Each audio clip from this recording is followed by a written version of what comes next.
Boa noite a todos. É preciso estar atento e forte, é preciso ouvir o mundo com as mãos, pés e coração no chão. Vibrar com atenção. Isadora Tortella, nossa aluna do 12º ano A.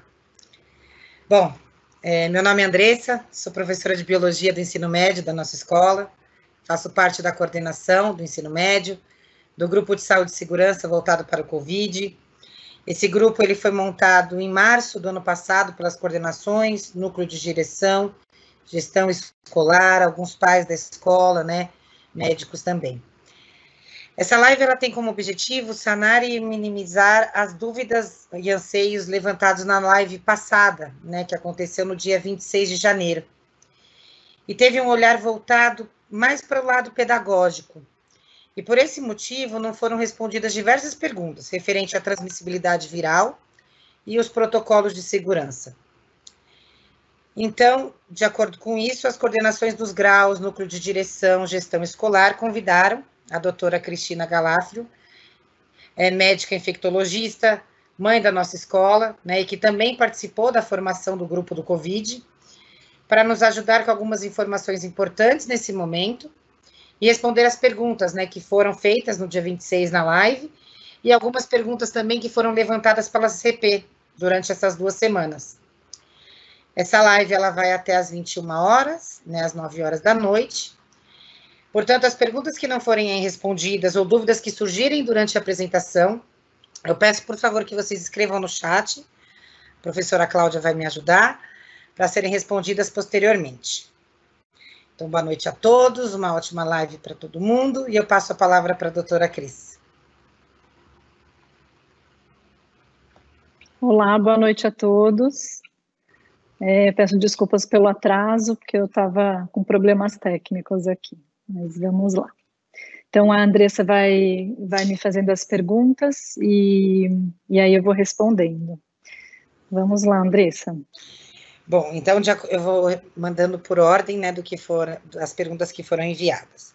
Então, a primeira pergunta: como podemos assegurar a qualidade no processo da vacinação para evitar fraudes? Exemplo, seringa vazia, seringa com soro, reticências.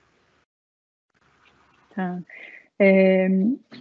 Então, eu acho que essa pergunta foi feita, né, por conta de alguns problemas bem pontuais que a gente tem notícia no Rio de Janeiro, né, de vacinas que não foram dadas, né, seringas vazias e tal.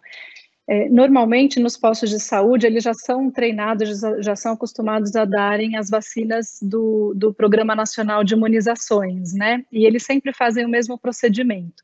Então, eles mostram o frasco, né, para a pessoa que vai ser vacinada, mostra o nome da vacina, a validade, aspira ali do frasco na frente da pessoa e aplica. Isso já é padrão, né, para todas as vacinas. Então, quando for levar alguém para ser vacinado, ou quando nós mesmos formos lá para sermos vacinados, sempre prestar atenção se está sendo feito isso, né, se eles mostram o frasco para a gente, e eles teriam que aspirar na nossa frente e depois aplicar. Esse é o procedimento normal. Se não for feito isso, então cobrar que seja feito dessa forma, mas normalmente é assim que se faz. Ok, posso passar para a seguinte? Sim. Testagem. Referente à testagem. É de alguma utilidade para a comunidade escolar receber ou reunir informações sobre testagem de anticorpos? No corpo docente, no caso? Tá. Então, a testagem de anticorpos, né, é o que a gente chama de inquérito sorológico, ela serve para pesquisas epidemiológicas e basicamente é para saber a prevalência de pessoas que tiveram já contato com o vírus em uma dada comunidade, né? Então, ela serve para orientar os programas de modo macroscópico, né? Então, assim, microscopicamente, por exemplo, na escola não teria muita utilidade essa informação. Isso porque provavelmente a prevalência de pessoas que já tiveram contato com o vírus na nossa escola, provavelmente ela é bem semelhante ao que acontece na comunidade, né? A gente sabe que em São Paulo, a grosso modo, está aí perto dos 30% de prevalência de anticorpos nas pessoas, e provavelmente seria isso que que seria mostrado, né, se a gente testasse a nossa comunidade escolar como um todo. O que eu faço com essa informação em relação à escola? Não vai me ajudar muito, né? Porque não quer dizer que quem tem anticorpo, por exemplo, possa ir sem máscara, ou possa não manter o distanciamento, ou possa se sentir mais seguro, né? Infelizmente, não é assim que acontece. Porque a gente tem novas variantes, mesmo pelas variantes antigas, à medida que os anticorpos vão caindo, eu posso ter reinfecção também. Então, de qualquer maneira, as medidas elas teriam que ser mantidas, a pessoa tendo a sorologia positiva ou não, né? Então, não mudaria a conduta em relação a nada na escola, né? Então, por conta disso, não tem por que se fazer esse inquérito sorológico. E a sorologia é um exame caro também, né? Então, seria um gasto de recursos sem trazer nenhum benefício, né? Ok. Mais uma pergunta: necessidades de uso de máscara para fazer educação física. Alguns alunos, eles comentam que é horrível o exercício com a máscara. Se existe essa necessidade, acho que você pode responder primeiro. Tá.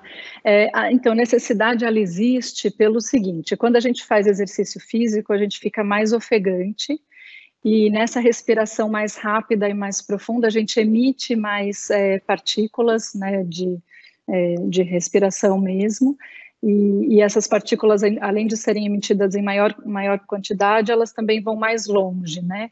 Então, a máscara ela é fundamental durante a prática esportiva para eu proteger o outro, né? Para eu barrar as partículas que eu estou emitindo.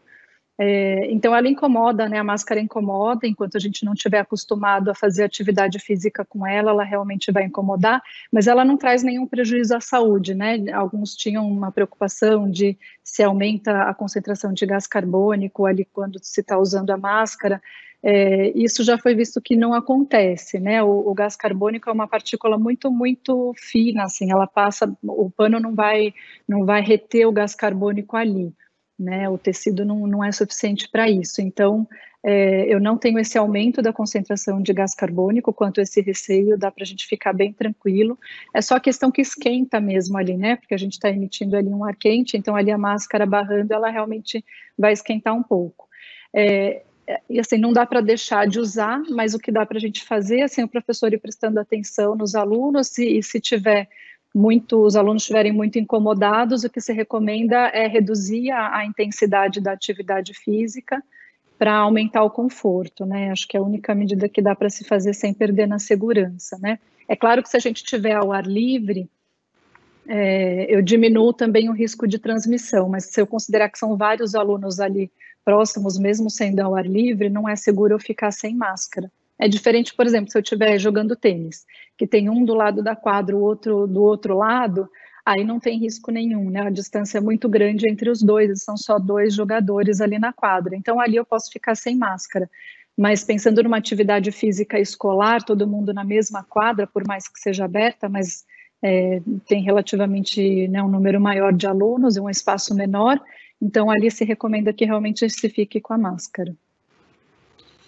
Continuando sobre as máscaras, existe alguma recomendação informal ou institucional para utilizarem máscaras a N95, PFF2, TNT triplo, levando em consideração que estas máscaras oferecem diferentes níveis de proteção? Tá. Então, quanto à máscara, Lu, se você puder passar o próximo slide, que tem um pouquinho só para ilustrar em relação às máscaras, né? Porque não sei se todo mundo sabe como é uma máscara e qual que é a diferença de uma e outra, né? Então, a máscara N95, né, que é essa que a gente vê na tela esquerda, é uma máscara de uso hospitalar. Ela é a que mais protege mesmo, né? Ela protege contra aerosóis, contra partículas bem menores, na verdade. Mas, assim, não tem uma recomendação de usá-la fora do hospital por conta da insuficiência de insumo, né? Se toda a população fosse usar essa máscara, não ia ter suficiente para os hospitais. Então, atualmente, nem nos Estados Unidos, nem aqui no Brasil, se recomenda o uso dessa máscara N95 fora dos hospitais. A segunda máscara, que é a máscara cirúrgica, que está à direita na tela, essa máscara, ela também é de uso hospitalar, mas ela já pode, em algumas situações, ser usada na comunidade, né? em que situações? Por exemplo, pessoas de maior risco, então pacientes imunodeprimidos, ou pacientes idosos, ou pacientes cardiopatas, que têm um risco maior se eles adquirirem o novo coronavírus, então essa máscara, ela protege mais do que a de tecido, por exemplo. Então, nesses casos, pode ser usado, né, pode ser optado pela máscara cirúrgica. Nas outras situações, né, em que a gente não tem um risco aumentado, então a recomendação é o uso de máscara de tecido, né? A máscara de tecido, assim, a proteção dela varia muito de acordo com o tipo de tecido utilizado e o número de camadas. Quanto mais camadas eu tiver, maior vai ser minha proteção, mas também vai diminuir a minha respirabilidade, né, o meu conforto para respirar ali naquela máscara. Em geral, se recomenda pelo menos 2 camadas, 2 ou 3, né? Ou então pode ser aquela de 2 camadas que tem um espaço no meio para colocar um bolsinho, né? Para a gente colocar ali o filtro, também pode ser dessa, também protege muito bem. Cada vez que eu adiciono camadas, então a proteção vai ser maior. Em relação ao tecido, o polipropileno, ele tem a característica de produzir como se fosse uma eletricidade estática. Isso também auxilia na barreira contra o coronavírus, né? Então, se, por exemplo, uma ideia é colocar a camada interna de algodão e a camada externa, né, desse tecido sintético, para poder barrar um pouco mais o vírus, né? Tem outros tecidos também, por exemplo, a seda ou outros tecidos também que não são o algodão, que também ajudam na medida em que eles não retêm tanta umidade, né? Então, também facilita para respirar quando eu não tenho uma máscara úmida e também né, a máscara úmida ela prejudica um pouco a filtração.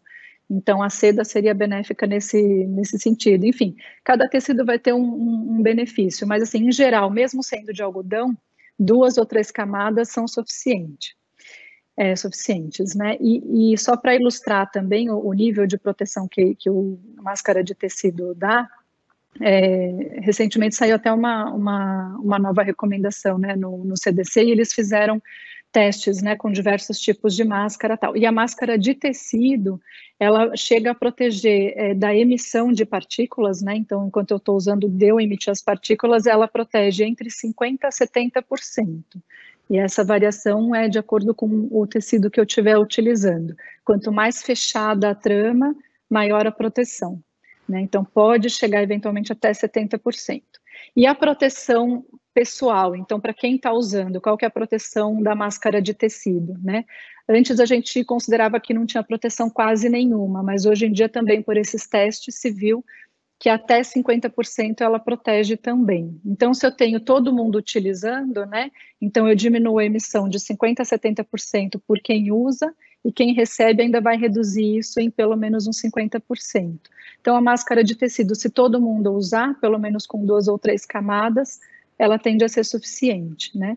E aí, então, para as pessoas que têm um maior risco, né, de evoluir com doença grave, aí eu posso optar pela máscara cirúrgica.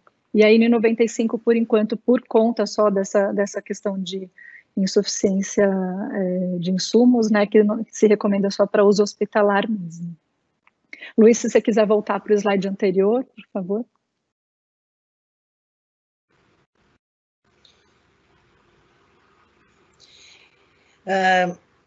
A vacina...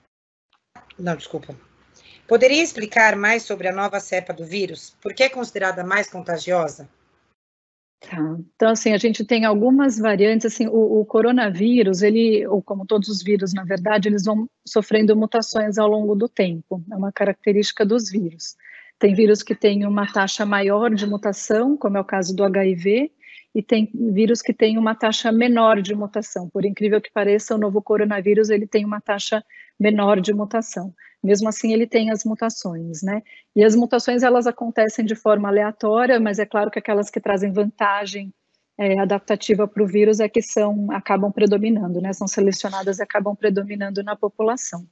E atualmente, então, a gente tem 4 variantes que a gente chama variantes de interesse clínico, que são justamente aquelas variantes que têm mutação em algum local do vírus que pode impactar ou na transmissão, ou na resposta imunológica, ou na resposta às vacinas, né? Então, assim, se eu for fazer o sequenciamento genético dos vírus no mundo todo, eu vou ter milhares de variantes. Mas tem essas 4 que a gente chama de interesse clínico, justamente porque elas podem dar uma grande vantagem para o vírus, né? Então, essas 4 são, primeiro a do Reino Unido, né, que foi a que foi primeiro identificada, depois a da África do Sul, tem uma na Califórnia também, e uma em Manaus, né, que é a variante amazonense, e que fora se chama brasileira, né? Por que ela é mais transmissível? Assim, ela na verdade foi por observação populacional mesmo, né? Então, onde predominava essas cepas, a transmissão se dava de forma mais intensa. Eu falo cepa, na verdade, é variante, cepa é para bactéria. Então, essas variantes, onde elas predominavam na população, tinha uma taxa de transmissão mais alta do que a variante original, né?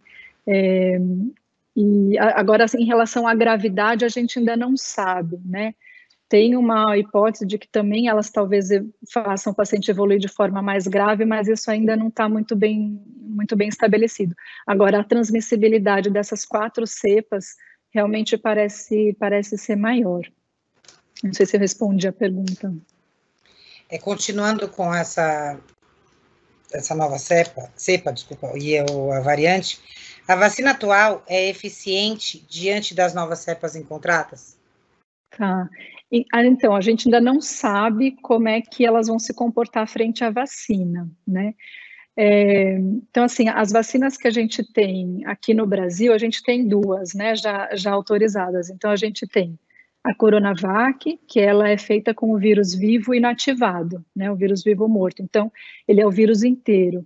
Então, como ali na vacina eu dou o vírus como um todo, né? Então, assim, eu vou estimular a formação de anticorpos contra várias proteínas da superfície do vírus.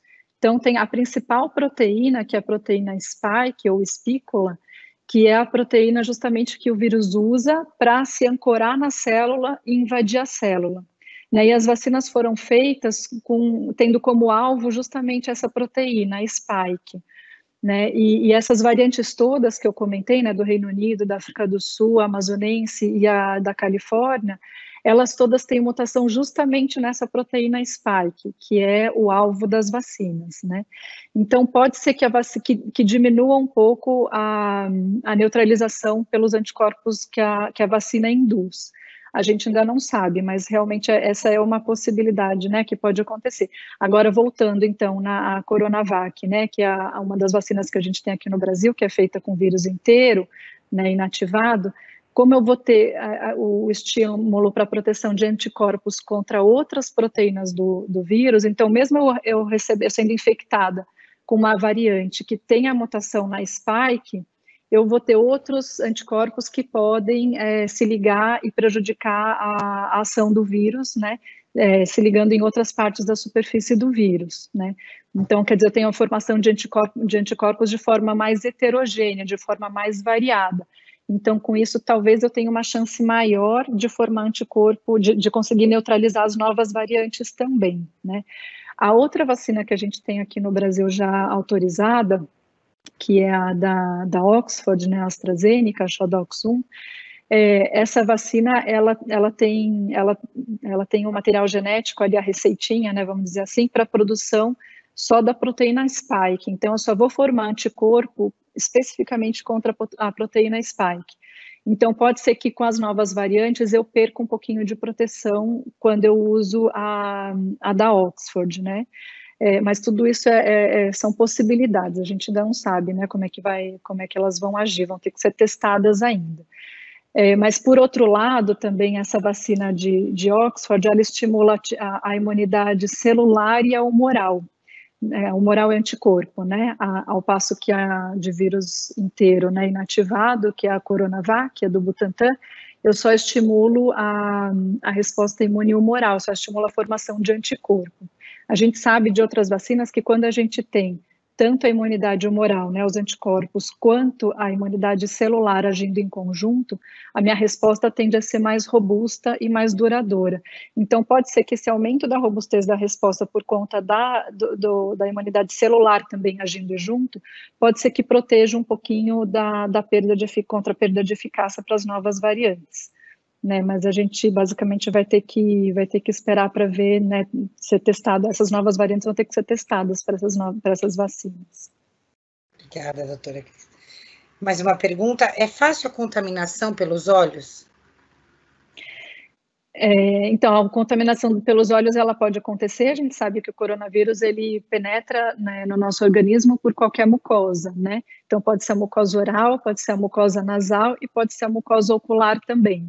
Então, isso pode se dar, por exemplo, se tem uma pessoa do meu lado que está tossindo, e aí as gotículas, né, com as partículas virais atingem meu olho, então aí eu posso ser contaminada desse modo.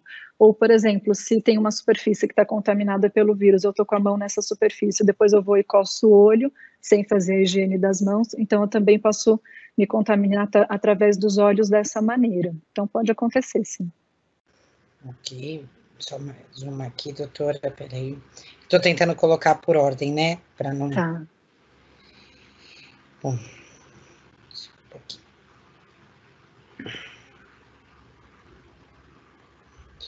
Em que momento devemos informar a escola ou o professor que o seu filho está com suspeita de Covid? Quando surgir os primeiros sintomas suspeitos ou quando tiver confirmação do laboratório?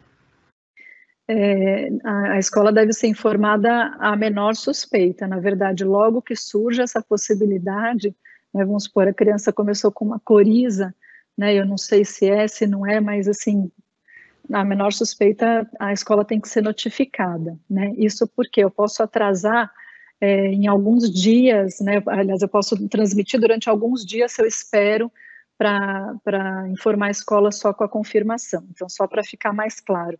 A partir do momento que eu começo a ter sintoma, eu já estava transmitindo 2 dias antes, né? Então, assim, notificar no primeiro sintoma, eu já tenho, de qualquer jeito, 2 dias ali perdidos, né, em termos de transmissão, né? Eu já estava transmitindo 2 dias antes. Aí, vamos supor, comecei a ter sintomas. Se eu não aviso a escola, se eu faço o teste, né, tem que esperar 3 dias para fazer o teste, né, para poder positivar. Antes disso, ele dá muito falso negativo. Então, comecei a ter sintoma, espero 3 dias para fazer o teste.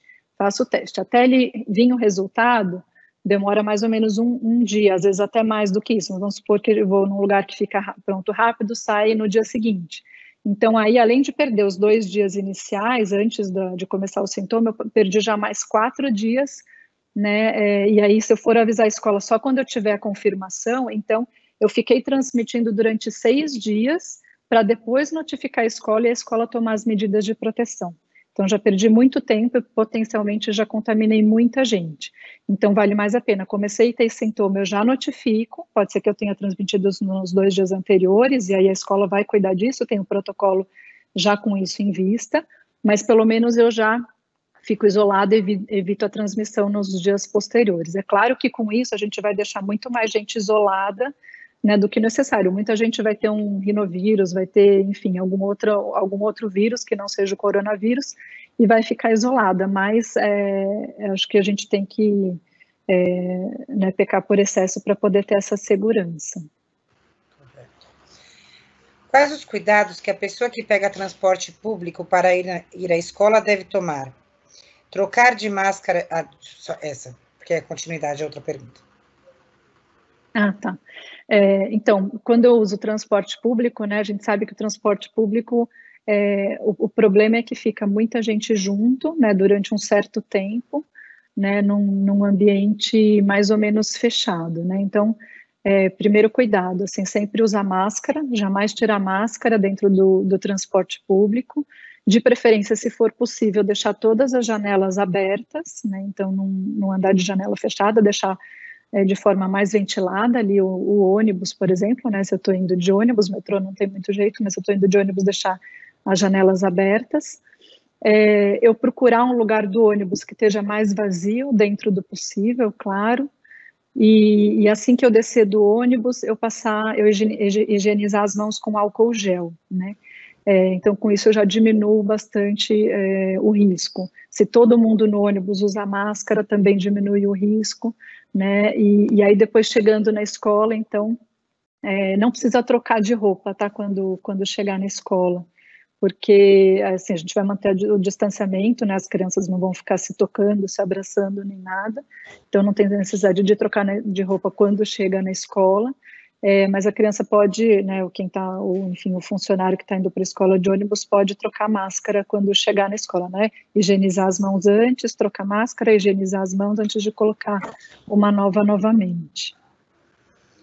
Essa pergunta meio que já foi um pouco respondida, mas tem uma continuidade, ó. Quando uma pessoa está infectada com o vírus, ela transmite mesmo antes de ter algum sintoma? E uma pessoa assintomática transmite o vírus? Sim, a pessoa assintomática, ela transmite do mesmo jeito que a pessoa que tem sintomas, né? E os pré-sintomáticos, que a gente chama, né? Ou seja, pessoas que não têm sintoma, mas vão começar a desenvolver sintomas, elas também transmitem, né? Então, como eu disse numa pergunta anterior, a partir do momento que eu começo a ter sintoma, eu já estava transmitindo 2 dias antes. E assim, muito das medidas que a gente toma, né, de uso de máscara, distanciamento e tal, justamente por conta dessas duas situações, dos assintomáticos transmissores e dos pré-sintomáticos, né, porque as pessoas não sabem que estão transmitindo e podem estar transmitindo. Ninguém sabe se pode estar infectado transmitindo ou não. Então, se todo mundo usar, esse risco diminui. Ok. É uma pergunta também, tem a ver com a questão da criança assintomática, mas eu vou acabar repetindo, tá? Porque fala sobre os instrumentos. Tá bom. Se uma pessoa assintomática manusear equipamentos como o violino, e depois uma outra criança pegar esse violino, ela poderá ser contaminada, caso venha colocar as mãos nos olhos, nariz ou boca, qualquer mucosa? Sim, né? Então, não só o violino, como qualquer superfície, né? Então, uma criança assintomática, mas que esteja infectada, ela também transmite. Então, se ela estiver ali tocando violino e depois trocar, né? Outra criança vai pegar esse mesmo violino e não for feita uma higienização, então essa criança a segunda criança que pegou o violino, se depois ela levar a mão a alguma mucosa, né? Coçar o olho, por exemplo, ela tem um risco de pegar assim. A gente diminui esse risco, assim, evitando que as crianças compartilhem, né, os instrumentos e bastões, enfim, outras coisas que, né, que na escola a gente usa, então cada um usar só o seu material, né, a gente diminui esse risco também se as crianças aprendem a higienizar as mãos antes de pegar qualquer coisa, né, qualquer instrumento ou qualquer material também, e antes e depois, né? Então, com isso a gente também consegue reduzir essa transmissão, mas esse risco existe com compartilhamento, por isso que a gente recomenda não compartilhar. Ok. Outra pergunta. Já falei. Eu não sei se você já tem um levantamento disso, mas veio essa pergunta: qual a porcentagem ou quantos casos que já tivemos, Brasil e no mundo, de reinfecção com o coronavírus? Saberia nos dizer? Uma retransmissão, por exemplo. Sim, então tem esse levantamento, mas a situação mudou um pouco de dezembro para cá, com as novas variantes, né? Mas o maior levantamento que a gente tem foi feito com profissionais de saúde no Reino Unido. Foram, se não me engano, quase 20 mil profissionais de saúde que foram seguidos, foi de junho ou julho até novembro, né? Em dezembro isso mudou, então esse resultado que a gente tem é referente a uma observação que é prévia às novas variantes. Então, antes das novas variantes, esse trabalho ele seguiu esses 20 mil profissionais de saúde. Desses 20 mil, se não me engano, acho que 6 mil, entre 6 mil e 7 mil já tinham tido o novo coronavírus, e aí eles foram vendo o grupo, né, desses 20 mil, então 6 mil e pouco que já tinha tido e quase 14 mil que não tinha tido ainda, e foram vendo a taxa de infecção. Então, esses que já tinham tido, cerca de 1% deles teve a infecção de novo, né, pegou uma segunda vez. E dos que nunca tinham sido infectados, em torno de um pouco menos de 2,5% pegou também a doença. E daí, com isso, né, analisando, fazendo as análises estatísticas, eles chegaram à conclusão que quem já teve uma vez, né, o novo coronavírus tem um risco 83% menor de pegar de novo, né, caso entre em contato com o vírus.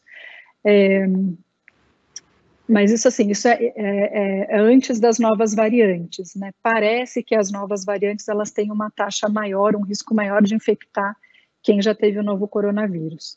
E isso a gente sabe por conta, por exemplo, de Manaus. Então, Manaus foi uma cidade em que a gente viu a evolução natural do vírus quando nenhuma medida é tomada, né? Então, foi uma cidade que teve um pico muito precoce, muito alto de infecção pelo novo coronavírus.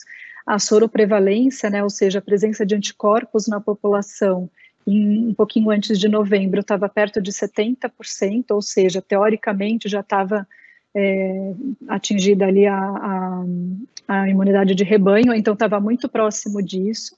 Né, isso foi já em novembro, e aí quando foi dezembro começou a aumentar abruptamente as infecções, né, os casos de novo em Manaus, e em janeiro foi o caos lá. Ou seja, se realmente esses 70% de pessoas que já tinham anticorpo tivessem realmente protegidas, a gente não ia observar isso que a gente observou em dezembro e janeiro. Então, uma hipótese que se levanta é que essa nova variante pode infectar, deve estar infectando quem já teve a variante anterior, né? Então, resumindo, assim, a reinfecção dos trabalhos que a gente tem mostra que é muito rara, mas os trabalhos foram feitos antes das novas variantes. A gente não tem muita certeza de como que é agora, né, de dezembro para cá, que foi quando foram identificadas as novas variantes. Okay. Mais uma pergunta. Por que uma classe entra em quarentena? Como é feita a análise e quantos dias ela fica em quarentena? Tá. Então, na verdade, isso é mais em relação ao protocolo do Einstein, né? Que eu não tenho ele aqui para poder responder.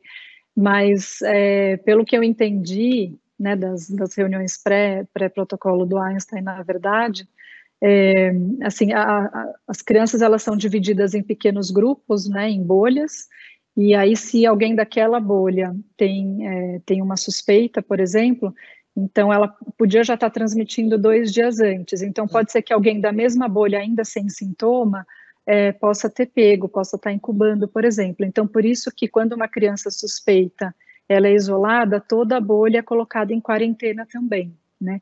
Até que se confirme ou se descarte o diagnóstico, né? Então, a criança que tá com a suspeita, então depois do terceiro, então todo mundo fica afastado, a bolha inteira fica afastada. A criança que teve a suspeita, então ela é testada.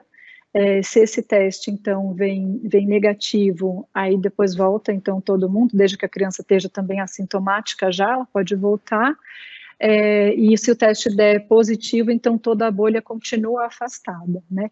Aí a criança que teve o sintoma, ela fica afastada por 10 dias a partir do início dos sintomas, que é o período de transmissibilidade, e o restante da bolha ficaria 14 dias, eu não sei se é realmente esse o protocolo do Einstein, mas teoricamente o que a gente recomenda são 14 dias para os contactantes, que é para abarcar o período de incubação, máximo que é de até 14 dias. É isso, Andressa? Isso mesmo. Quanto tempo depois de tomar a vacina a pessoa pode se considerar imunizada? Depende qual vacina ela tomou também, né? Então, a gente sabe que a Coronavac, ela não dá proteção nenhuma depois da primeira dose, né, apenas.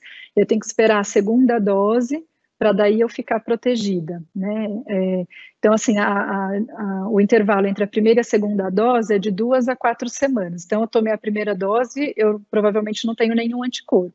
Aí, quando eu tomo a segunda dose, depois de 2 a 4 semanas da primeira, aí eu espero mais 15 dias e aí sim, provavelmente eu já vou ter anticorpo protetor.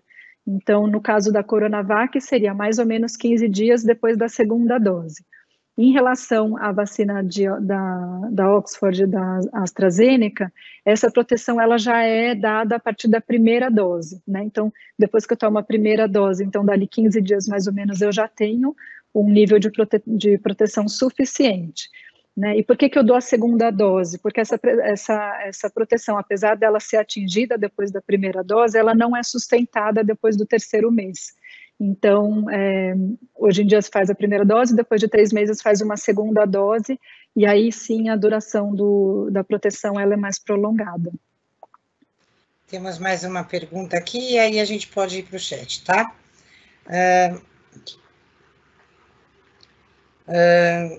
Sobre os ozonizadores, saberia nos dizer sobre o benefício de termos em nossa escola? Que eu entendo são aqueles sprays, é isso? Isso. Tá. Então, esses sprays, na verdade, que aqueles, não sei se eu estou pensando no spray certo, mas é um spray que eles, né, a propaganda coloca lá, que você coloca no meio da sala, liga o spray e ele, né, enfim, protegeria a sala toda, né?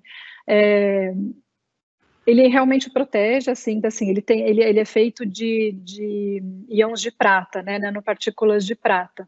E a gente sabe que a prata, ela é um microbicida, né? Então a gente usa isso em pomadas com prata, né, para queimaduras, enfim, isso já é amplamente aplicado na área da saúde. Mas aí o que acontece? Então você deixa o spray no meio da sala, né? Primeiro que é difícil você garantir que todas as superfícies ali foram atingidas por essas nanopartículas, porque depende do fluxo de ar na sala, como que está. As superfícies que ficam, por exemplo, embaixo, dificilmente vão ser atingidas, vão ser mais as de cima, tal. Mas, enfim, vamos supor que atingiu tudo, né, ficou numa área boa e todas as superfícies foram impregnadas aí com esses sais de prata. A vantagem teórica que os fabricantes falam é que tem um efeito residual por 7 dias. Ok, deve ter um efeito residual por 7 dias desde que eu não entre na sala, desde que ninguém use a sala, né?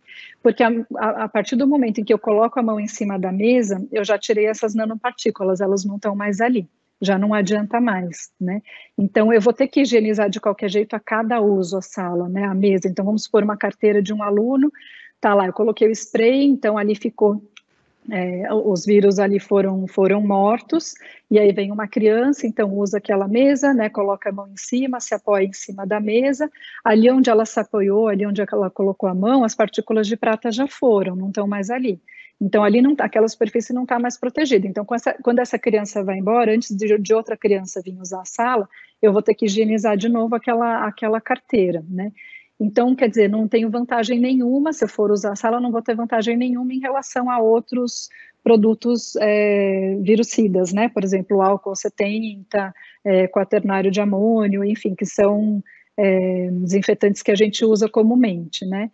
E aí vai ficar muito mais caro, né? Porque esses sprays, se eu for usar a cada vez que eu troco as crianças de sala, vai acabar saindo bem mais caro do que usar os desinfetantes comuns, né?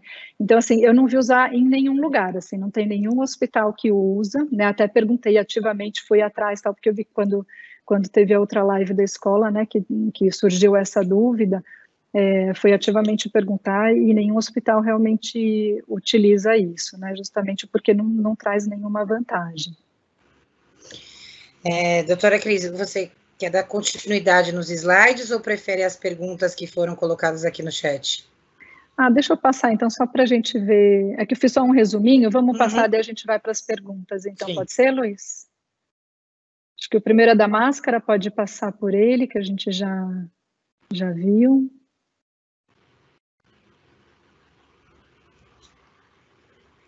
Luiz? Isso.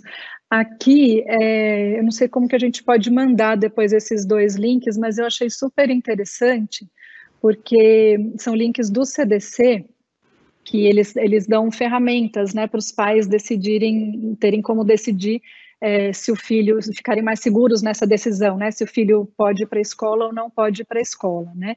Então, o primeiro link, ele basicamente traz toda a explicação e orientação para os pais, e o segundo link é uma coisa bem prática, é um checklist mesmo, que a pessoa vai, né, tem lá umas perguntas, meu filho tem uma doença, ou um familiar tem uma doença, e você vai ticando lá.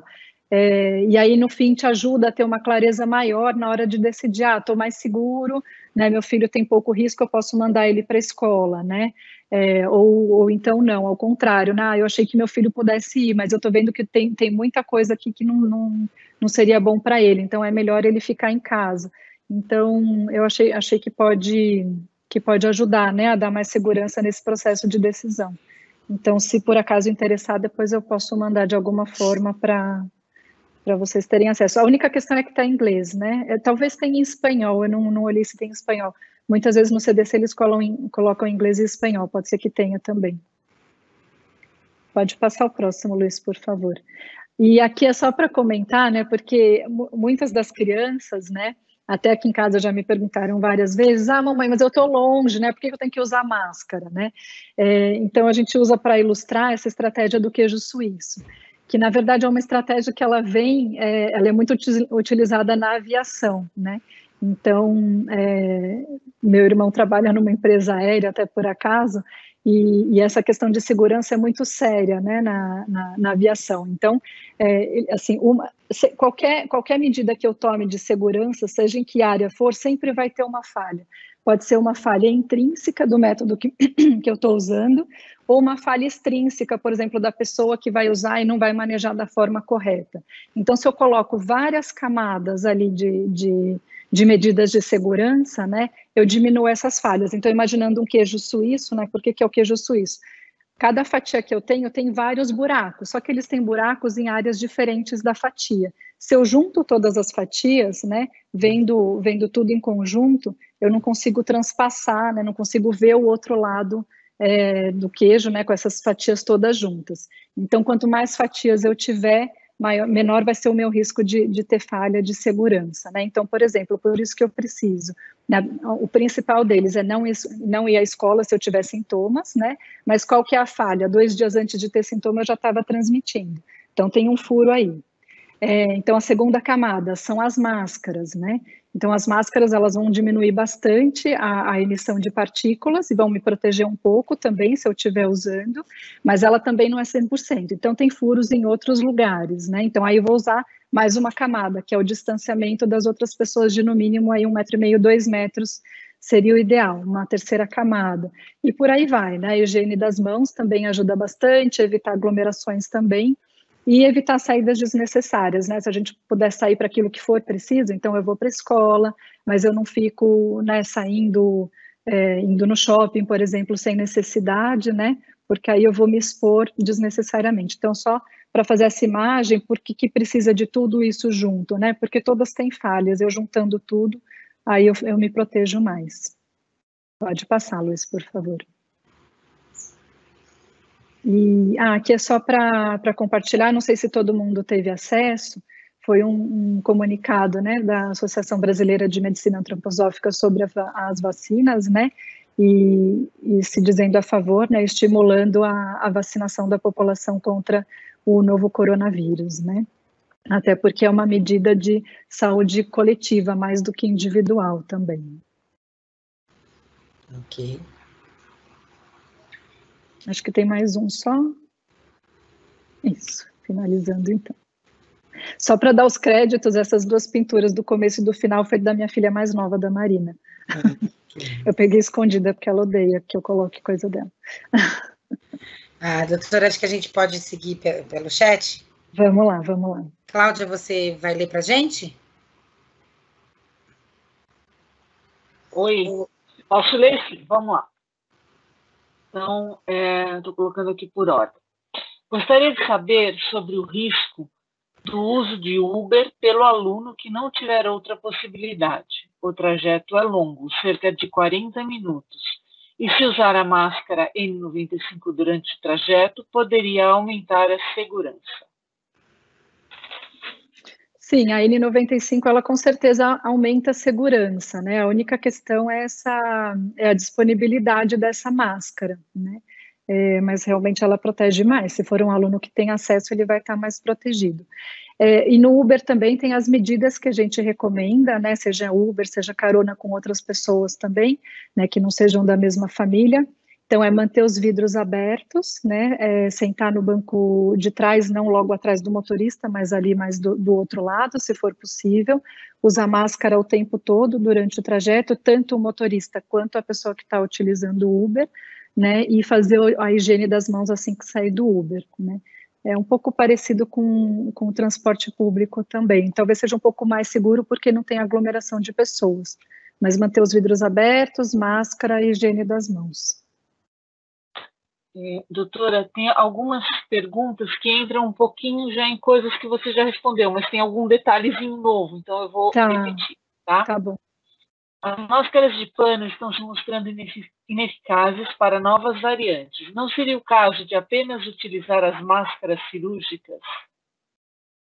Não, então, elas não são ineficazes. As novas variantes, em relação à máscara, não muda nada, né? Porque a mutação delas é na proteína que vai se ancorar na célula. Ela não torna o vírus nem maior nem menor, então ela não passa mais ou menos pela máscara de pano. Isso, quanto a isso, não faz diferença nenhuma, né? E como eu falei, assim, quem quiser depois, posso até mandar o link também especificamente dessa questão das máscaras, que o CDC fez experimentos e fez revisões e tudo mais, e assim, de 2 para 3 camadas é aquilo, ela protege entre 50% a 70%, dependendo do tipo do tecido, né, para emissão, e protege 50% quem está usando também. Então, ela é bem razoável, assim. É claro que, assim, a cirúrgica protege mais, sim, ela protege mais, então talvez quem tem um risco aumentado ou tem um familiar em casa que tem um risco aumentado, por exemplo, a criança pode ser saudável, mas tem um pai que fez um transplante de medula. Então, nesse caso, seria o ideal essa criança usar a máscara cirúrgica, né, para diminuir o risco a quase zero realmente de levar alguma coisa para casa, ou eventualmente nem a escola, né, aí vai variar de caso a caso. Mas, de modo geral, a de pano, ela é suficiente, tomando os outros cuidados, né, distanciamento e tudo mais. Na consultoria que recebemos do Einstein, falaram do número máximo de vezes que se pode lavar as máscaras de tecido. Falaram que podemos utilizá-las no máximo 30 vezes. Está só colocado aqui com uma afirmação. Eu acho que talvez a pessoa queira saber se isso procede ou não. Então, eu não vi em nenhum lugar, assim, recomendação de quantas vezes lavar a máscara. Realmente não vi em nenhum lugar. É claro que, assim, à medida que a gente vai lavando a máscara, né, o tecido ele vai se desgastando. Então, se você perceber que o tecido está mais desgastado, né, não está com a trama tão fechadinha, está na hora de descartar aquela máscara. Mas em relação a ser 30 vezes ou não vi em nenhum lugar, não. É importante ainda a gente lavar todos os itens que trazemos para dentro de casa, por exemplo, compras de supermercado e tirar os sapatos entrando em casa? As compras não precisam ser lavadas, né? Aqui em casa a gente já deixou de lavar faz tempo, porque assim não teve nenhuma demonstração de transmissão por esse modo, né? Por coisas vindo de fora. É claro que assim, a gente chega em casa do supermercado, lava a mão, cada vez que a gente vai pegar alguma coisa para preparar um alimento, também a gente lava a mão, e esse cuidado parece ser suficiente, né? Não precisa ter aquilo de higienizar item por item antes de guardar. Em relação ao sapato, é sempre um hábito de higiene, desde antes do coronavírus já é muito válido, né? Porque a gente traz sujeira de fora. Então, independentemente do coronavírus, podendo desenvolver esse hábito de deixar o sapato ali na porta de casa, não entrar com ele dentro de casa, é mais saudável de um modo geral, não especificamente pelo coronavírus, mas de um modo geral, sim. Ouvimos muito falar sobre falso negativo. E o falso positivo, é possível? Então, depende qual método de exame que a pessoa está... a qual método ela está se referindo, né? Em relação ao PCR, é muito difícil ter falso positivo, né? A gente sabe que teve lá atrás, teve até a questão, acho que com o time de São Paulo, se não me engano, que teve alguns testes positivos e depois se viram que era falso positivo, que tinha um problema com aquele lote do teste, né? Mas foi uma coisa muito pontual. Em geral, no PCR, a gente não tem falso positivo, tem falso negativo, né? Cerca de até 20%, mas o falso positivo não. Agora, em relação à sorologia, aí já é o contrário. Você tem a sorologia feita em laboratório, né? Então, com tudo validado direitinho. Se eu tiver só o anticorpo IgM, esse IgM ele cruza muito com outros vírus, então eu tenho uma alta chance de ter um falso positivo se for só o IgM. Agora, se for IgM, IgG ou só IgG, esse risco de falso positivo também cai bastante. Temos idoso com comorbidades que mora conosco. Ele já tomou a primeira dose. Ele já está mais seguro se minha filha retornar para a escola ou devo aguardar a segunda dose para o retorno? Então, primeiro que vai depender de qual vacina ele recebeu. Se ele recebeu a primeira dose da vacina da AstraZeneca, então depois de 15 dias ele tem uma chance maior de fazer anticorpo. Eu vou fazer uma outra observação depois, tá? Agora, se ele tomou a Coronavac, que é a do Butantan, com a primeira dose ele ainda não está protegido, né?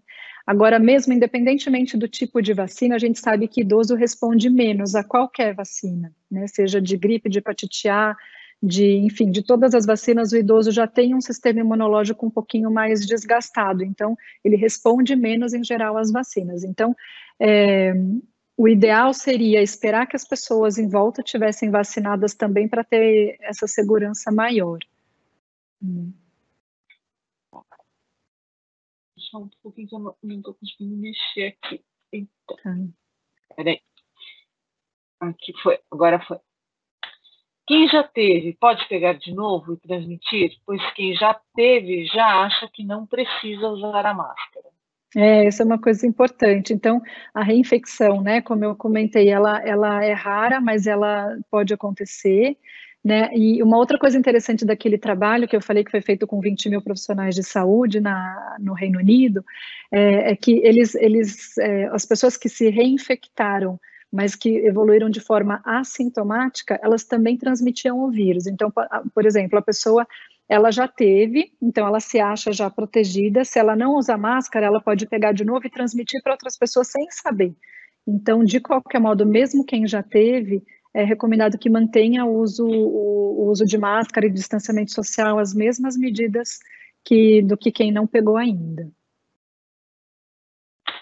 Recebemos comunicado da escola de afastamento de 5 salas nessas 2 semanas de aula. Como você avalia esse número? É alto? É preocupante? Não, acho que é só uma questão de medida de segurança, né? Porque nenhum desses casos foi confirmado até onde eu sei, né? Foram todas suspeitas, mas todos os testes foram negativos. A gente tem outros vírus circulando, né? Então tem o coronavírus, mas eu tenho também o adenovírus, eu tenho o rinovírus, enfim, tem outros vírus respiratórios circulando. Então, eventualmente, alguma criança vai pegar um desses vírus, as manifestações são idênticas, então vou ter que afastar, né, todo mundo de qualquer modo. É uma questão de segurança, mas assim, nenhuma criança se confirmou com coronavírus, então eu não vejo como algo preocupante, não. Eu vejo como uma demonstração de eficácia da escola, né, que está procedendo da maneira correta e está dando certo desse jeito, né. Só para eu aproveitar só para ilustrar um pouquinho também, conversei ontem com uma colega que ela é do controle de infecção lá do HC e do Sírio, né? E uma coisa que eu não sabia, ela falou que a creche, tanto do HC quanto do Sírio, não fechou em nenhum momento durante a pandemia, né? E a creche do Sírio, se não me engano, ela falou que tem 80 crianças, e desde o ano passado, então ao longo da pandemia inteira, só 4 crianças tiveram coronavírus. E nenhuma criança transmitiu para outra dentro da escola, foram todas em momentos diferentes, né? Isso crianças pequenas, né? São de creche, todas são abaixo de 6 anos. Então, mostra que a gente tomando as medidas, né, adequadas, as professoras orientadas, a higiene das mãos, tentando manter a distância, não compartilhamento de brinquedos, isso tem sido eficaz também, né? Aqui vem uma que está um pouquinho repetida, mas por que não temos tapetes higienizadores para sapatos? Não seria mais seguro para não trazermos nada da rua? Ou trocamos de tênis? Então, esses tapetes higienizadores, eles não fazem nenhuma diferença na questão do coronavírus, né? O coronavírus, ele se transmite por gotículas respiratórias ou por contato, né? Então, assim, não tem por que pensar que o chão, enfim, que o desinfetar o sapato ali, a sola do sapato vá vai fazer alguma diferença. Então, isso já caiu por terra faz tempo, né? Até porque a criança, se ela continuar com o mesmo sapato, ela vai pisar no chão contaminado também de novo, enfim. Então, isso realmente não traz nenhuma vantagem, esses tapetinhos.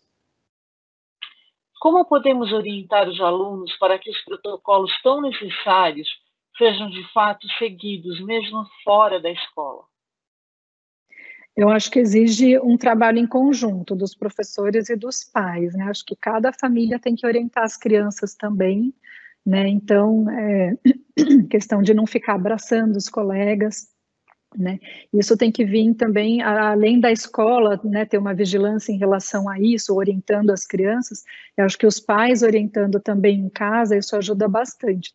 Tem que ser sempre um trabalho em conjunto, né, dos dois lados. Eu acho que as medidas têm que ser tomadas em qualquer lugar, né, seja quando, enfim, não dentro de casa, você não precisa manter máscara, nada disso, mas, por exemplo, vai para algum outro lugar, né, sai para ir no médico, ou, enfim, para ir visitar algum parente, então usa máscara, mantém distância, lavagem das mãos, né, manter as mesmas medidas que a gente recomenda na escola, no nosso dia a dia também, orientar as crianças a partir de casa também, né.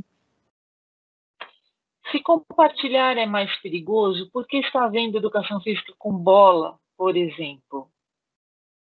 Então, a bola em si não é uma coisa que a gente fica, por exemplo, o violino, você fica um longo tempo ali, né, respirando ali em cima, então seria mais problemático. A bola você pega e joga, né, desde que você higienize as mãos depois e seja orientado a não colocar a mão nos olhos e tudo mais, o risco é muito pequeno de pegar através de bola. Eu gostaria de acrescentar uma coisa, tudo bem? Sobre o protocolo do Einstein no dia da vistoria. Também foi falado, né, sobre esse compartilhamento de bolas. Quando o aluno, a bola tem que ser higienizada, né? E quando o aluno vai no local, ele também higieniza as mãos antes de entrar no ginásio ou na quadra, e na saída também. Não sendo jogo de contato, e aí não teria problema, porque é muito pequeno esse período. É muito pequeno. Essas máscaras industriais que incluem inserções de filtros são melhores que as que não incluem? Devo trocar o filtro todos os dias? As máscaras que a gente compra, isso, que tem um bolsinho para colocar filtro? Eu acredito que seja isso, sim. Tá. Eu acho que assim, tendo as 3 camadas, ela vai funcionar muito bem também, por exemplo, se eu tiver uma máscara caseira, que eu tenho o bolsinho para colocar o filtro, posso colocar o filtro de café, por exemplo, ela também vai ter uma boa eficácia. Depende muito do tecido, mesmo a industrial, por exemplo, que tecido que eles usam, né? Se for um tecido sintético, por exemplo, que forma essa eletricidade estática, isso ajuda também a barrar um pouco mais o vírus, né? Então, acho que depende mais da questão do tecido em si, de ter a trama fechada e ser esse tecido que produz eletricidade estática, do que o fato de ter o filtro, porque o filtro eu posso colocar na caseira também. Alguém que tem stent no coração, mas está bem de saúde e segue os cuidados de consultas regulares, é considerado grupo de risco? Não, grupo de risco, no caso de doença cardíaca, é quem tem a insuficiência cardíaca, né? Ou seja, o músculo do coração já não está funcionando tão bem, está mais fraco. O fato de eu ter um stent não quer dizer isso, né? Eu posso ter um stent porque foi detectada uma suboclusão ali na artéria, eu coloco o stent para abrir, mas eu não tenho sofrimento nenhum do músculo, então o risco não é aumentado nesse caso. Deixa eu achar aqui de novo. Existe algum estudo que mostra os contras das crianças ficarem 4 horas de máscara, inclusive ao ar livre e em tempo muito quente? Então, o que se tem é em relação ao gás carbônico, né, que não se viu prejuízo nenhum. Eu não sei se tem trabalho especificamente, mas o CDC coloca que não traz prejuízo para as crianças acima de 2 anos, que não traz prejuízo o uso de máscara.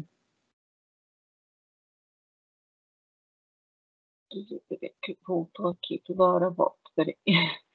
E quanto aos materiais que as crianças levam e trazem da escola para casa? Essa pergunta veio logo depois daquela pergunta que a pessoa fez sobre o supermercado, tá? Então, Agora ela pergunta, quem está perguntando pergunta especificamente sobre o material da escola. Se eles devem ser desinfectados e, se sim, como isso deve acontecer. Então, para a escola, cada criança leva seu próprio material e traz seu próprio material. E na escola, eu entendo também que cada criança só mexe com o seu próprio material, né? Então, não há necessidade de desinfecção desse material quando volta para casa, né? A gente tem que considerar também, né, que tem muita gente que tem dúvida, né? Voltou da escola, tem que trocar de roupa, né, tem que já ir direto para o banho e tal.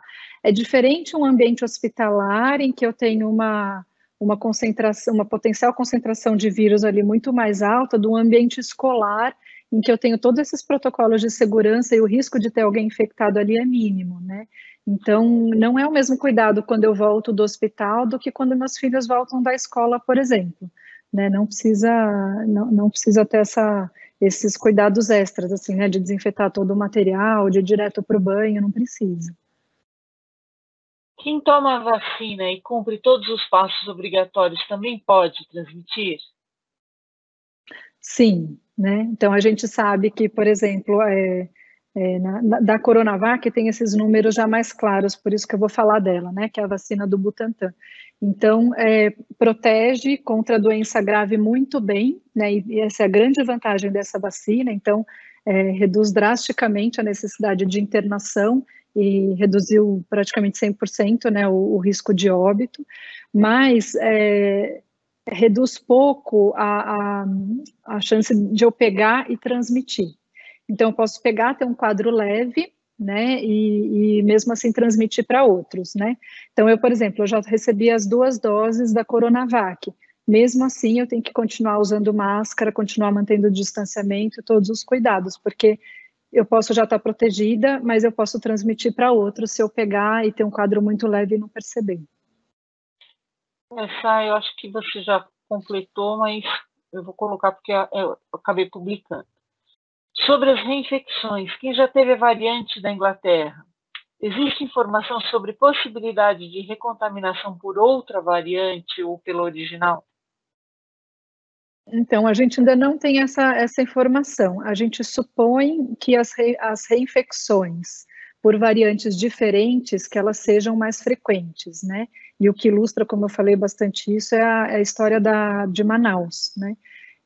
Mas a gente não tem, assim, segmento de paciente suficiente que pegou uma e pegou uma nova variante para responder essa pergunta de forma mais objetiva.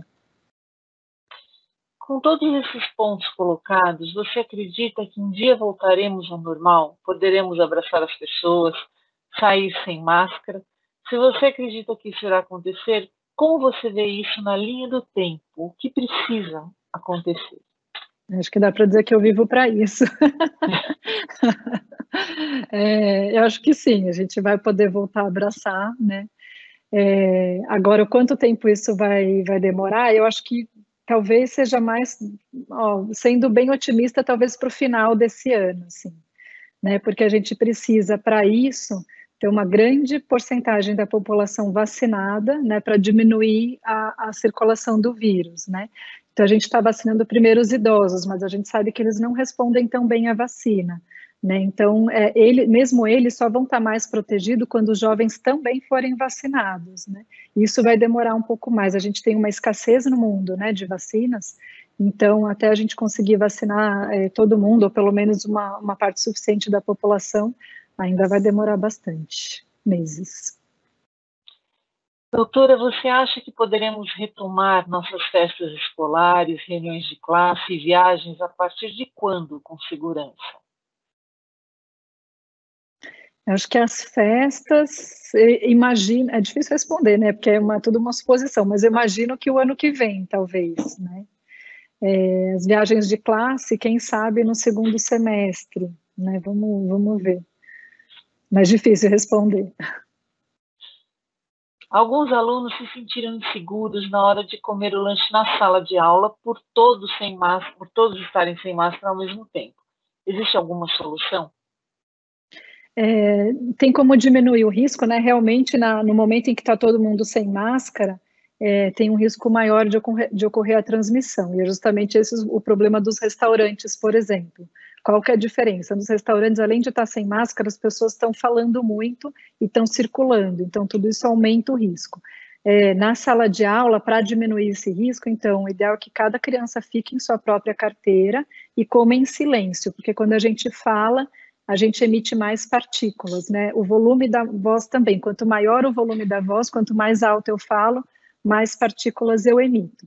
Então, se a professora conseguir fazer com que as crianças fiquem sentadas, cada um em seu lugar, e comam em silêncio, e a sala também bem ventilada, isso diminui bastante o risco. É recomendável as visitas de crianças, uma na casa das outras, sendo elas da mesma bolha? Acho que, assim, sendo da mesma bolha, eu acho que dá para fazer com mais segurança, né? Porque elas estão se encontrando na escola. O único cuidado é manter, quando está na casa do amiguinho, o uso de máscara e manter o distanciamento, né? Senão eu perco esse trabalho da escola. Tem uma pessoa parabenizando pela apresentação. E aí a gente tem a última pergunta. As crianças menores apresentam mais sintomas respiratórios por outros vírus, mas ao mesmo tempo pegam e transmitem menos o Covid. Sabe dizer se existe alguma discussão ocorrendo sobre diferenças de protocolo em relação ao isolamento ou não da bolha para diferentes faixas etárias? Então, essa questão se as crianças menores transmitem mais ou menos é uma questão ainda em aberto, né?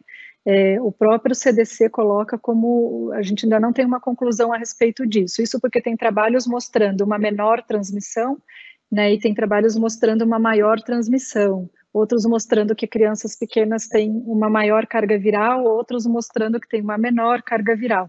Então, realmente é em aberto. A gente não tem uma conclusão sobre isso. Então, se mantém a mesma conduta, independentemente da faixa etária das crianças. A higienização utilizando gás ozônio é eficiente para a esterilização de materiais escolares?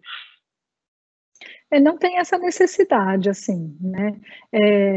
Outra coisa que poderia ser usada, por exemplo, é a luz ultravioleta, né? Deixar no sol, por exemplo, isso também ajuda, né? O vírus, ele sobrevive por bem menos tempo quando coloca as coisas no sol, mas não é uma coisa que tem uma recomendação para ser feita, assim, ela não é necessária por essa questão, a gente está trazendo a criança, só a própria criança mexeu nas suas coisas, o ambiente escolar é um ambiente mais protegido, né? Não tem todos os cuidados ali, então não é um ambiente contaminado como um hospital, por exemplo, então não precisaria ter essa preocupação.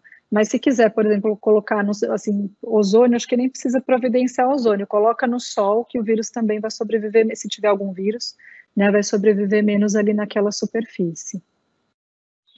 O filho viajou com amigos no final de semana sem sintomas, mas que podem estar contaminados, mais assintomáticos. O que seria o protocolo no seu retorno para casa? Isolamento por quantos dias? Exame de PCR? Então, fazer o exame na pessoa que ainda não tem sintoma, é muito, o risco de dar alguma informação errada é muito grande, né?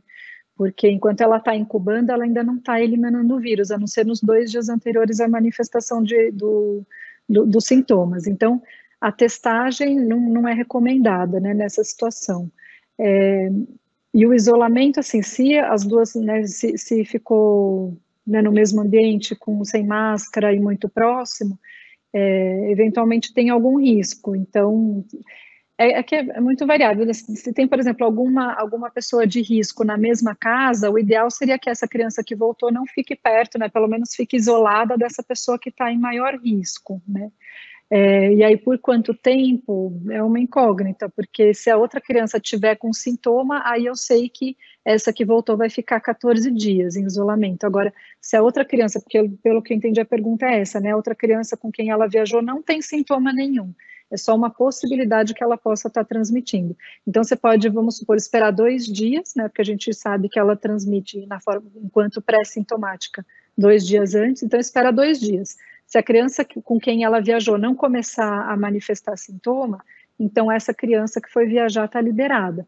Agora, se essa outra criança com quem ela viajou, por exemplo, depois de 5 dias começou a manifestar sintoma, né, depois de 5 dias da volta, né, ela começou a manifestar sintoma, então 2 dias antes elas já não estavam mais juntas, então também esse risco já não existe. Então, resumindo, eu acho que se a criança com quem ela viajou não manifestar sintoma nenhum depois de 2 dias, essa criança que voltou já está mais segura, já, né, já pode ser liberada até para ter contato eventualmente com alguém que tenha problema de saúde. Agora, se essa criança com quem ela viajou começou a ter sintoma dentro de 2 dias, né, até 2 dias depois da volta, então aí essa criança né, que foi viajar junto tem que ficar 14 dias em isolamento. Não sei se eu respondi, ficou muito confuso. Mas... Eu acho que deu para entender. A última pergunta que a gente tem agora é: dormir na casa do amigo é mais arriscado? Sim, porque aí a gente imagina que a gente vai dormir sem máscara, no mesmo quarto, num ambiente fechado, então é mais arriscado. E depois as outras mensagens são de agradecimento e parabenização, Cris. Obrigada, obrigada pela atenção, todo mundo também. Eu acho que é isso, né? Obrigada, doutora Cris, a escola, e acho que toda a comunidade agradece imensamente aí pelas informações, pelos esclarecimentos, enfim, por tudo, né? E eu acho que a gente, então, pode encerrar com esse sentimento de dever cumprido. Muito obrigada a todos e boa noite. Boa noite. Obrigada, boa noite. Obrigada, Cláudia. Obrigada, doutora. Obrigada a vocês duas também.